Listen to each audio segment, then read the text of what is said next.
And the final little tidbit, Treon passed this on for me, but I'm going to share it on with everyone else because Samurai Warriors 5 got a Switch release date and we got special editions and we got a new trailer. I didn't see the new trailer, but whatever.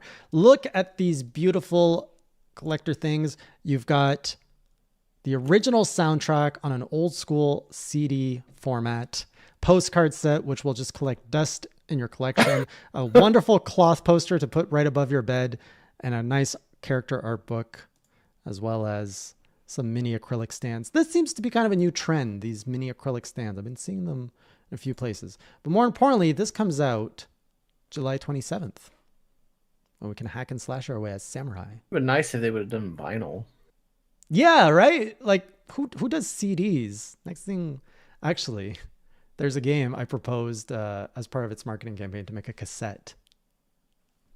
But that's like different though. That's like... I think so. Like, I think for Celeste, that would have been a smart move because they use cassettes as items in the game, right? It would have been dope to have a cassette that also had a USB that popped out of it that had the soundtrack on it that you can put on your computer. Yeah, well, I would actually like do the cassette as a novelty because like if you actually have a cassette player, you could actually listen to music, but then you give them like a key so they have digital access to it. Like, you know, I have a vinyl record of Hollow Knight back there, which I cannot play and I've never listened to because I have no vinyl player. Same thing. Why don't you buy one? They're cheap. You can get one for like $50. So that's the thing. Yeah. I went to buy one and then I was like, let me understand the scope here. And I saw that like the higher end stuff goes from like $200 to $800. So I'm like, okay, what does this have that the low range stuff doesn't have? Like, what am I missing out on? And I'm not very musically inclined, as some of you might have seen from my latest video on Hey Jay. So I don't know if I don't understand half of anything when I'm shopping a vinyl player. Just go on Amazon and type in vinyl player and buy one for like $50 and call it a day. But what if it sounds bad?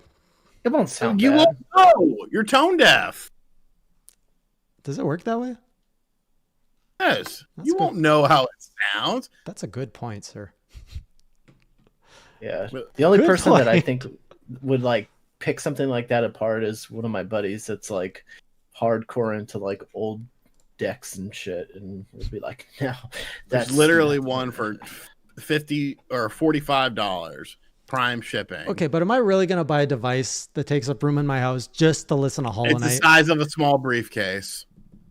Here, I'll put it in. Just to listen to Hollow Knight. I picked one up that has Bluetooth speakers in it. And I mean, like, no, you could get other vinyl records too if you want. That's a slippery slope towards addiction.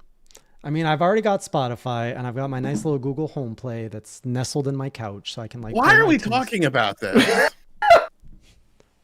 Because we're friends and we share stories about each other. No, I thought we were friends. Cheers, mate. It has a safety device built into it. What safety? So the disc doesn't fly off? Vintage speakers, comes on a little handheld briefcase thing. The thing is with the vinyls, I love the art. There's so many indie games that have fantastic artwork on those vinyls. I could buy easily 50, but they go for like 60, 70 bucks a piece. It's like buying another game, but then just like I'm trying to like picture when would I ever actually use it? Like, do I just like walk down the stairs? I'm just like, today's a fine day to put on a nice vinyl, or, you know, like bring someone home and it's like, hey, let me set the mood. Just put like the Hollow Knight soundtrack in and it's like the boss battle. Hollow Knight and chill.